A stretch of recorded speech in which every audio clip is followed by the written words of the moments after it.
네, 대한민국의 원전이 전통의 원전 강국 프랑스를 꺾고 30조 원 원전 수주의 쾌거를 기록하게 됐습니다. 정부와 민간 함께 힘을 모아서 값진 성과를 이룬 건데 산업부 조덕현 기자와 함께 좀 더 자세한 이야기 나눠보도록 하겠습니다. 안녕하세요.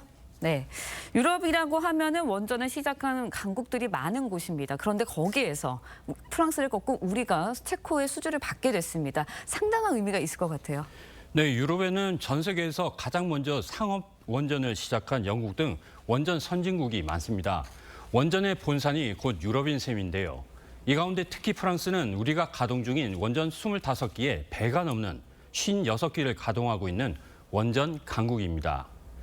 재밌는 사실은 1980년대 준공된 경북 울진의 한울 1호기와 2호기는 프랑스의 프라마톰이라는 회사가 전수한 기술로 만들어진 원자로로 이 프라마톰사는 이번 체코 원전 수주전에서 우리와 맞붙은 프랑스 전력공사 EDF의 자회사입니다.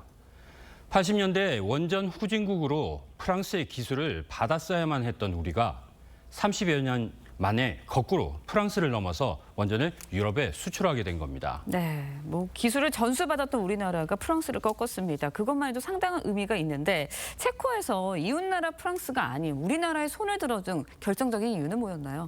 가장 중요한 건 뭐니 해도 경제성이겠죠. 네. 즉, 기술과 안정성이 비슷하면 싸게 해준다는 쪽을 택하는 게 당연합니다. 우리는 체코 현지에 꼭 맞는 맞춤형 원자로이자 안전을 강화한 1000메가와트급 APR-1000이란 노형을 제안했습니다. APR-1000의 건설 단가는 한 기에 약 9조 원. 반면에 프랑스의 노형인 EPR-1200은 16조 원으로 우리 원자로가 거의 반값입니다. 또한 프랑스는 자국에서 짓는 원전도 공사가 수년이나 지연된 경우가 있는데 우리는 아랍에미리트 바라카 원전 건설에서 시간에 맞춰 준공하는 능력도 보여서 값도 질도, 공사 능력도 우리가 우수하다는 것을 보여줬습니다. 네, 앞으로 이제 유럽에서도 체코 외에 여러 신규 원전 건설이 예상이 되고 있습니다. 그렇다 보니까 이번 수주가 아무래도 좋은 영향을 미칠 것 같아요. 물론입니다. 이번 체코 원전 수주로 우리가 중동에 이어서 유럽 진출의 교두보를 마련했다는 평가가 나오는데요. 네. 체코에 이어 폴란드와 루마니아 등이 원전 예정지를 확정했고 네덜란드와 핀란드도 추가 원전 도입을 추진하고 있습니다. 또한 탈원전 기수였던 스웨덴 역시 2045년까지 최소 10기의 추가 원전 도입을 발표한 상태입니다. 2030년까지 미국과 공동으로 동구권과 중동을 중심으로 신규 원전 10기 이상을 수주하여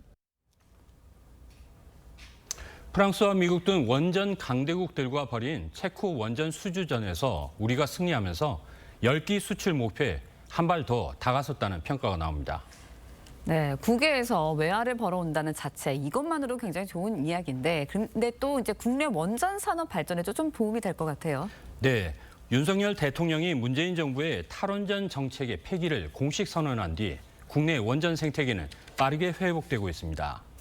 이번 정부 출범 직후인 2022년 5월부터 지난해 말까지 약 1년 8개월 동안 원전 설비의 수출 계약은 105건에 4조 86억 원치였는데요. 예. 이는 탈원전을 추진한 문재인 정부 5년 동안의 전체 수출액 6천억 원의 6배가 넘습니다.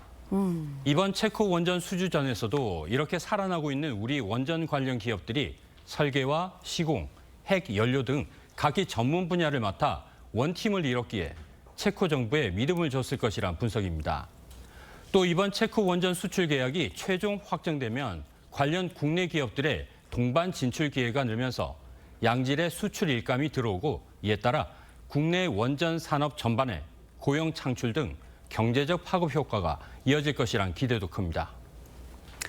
네, 이번 체코 원전 수주를 계기로 원전 신규 계약은 물론이고요. 국내 원자력 산업에도 훈풍이 불길 기대해 보도록 하겠습니다. 지금까지 산업부 조덕현 기자와 함께 이야기 나눠봤습니다. 오늘 말씀 고맙습니다.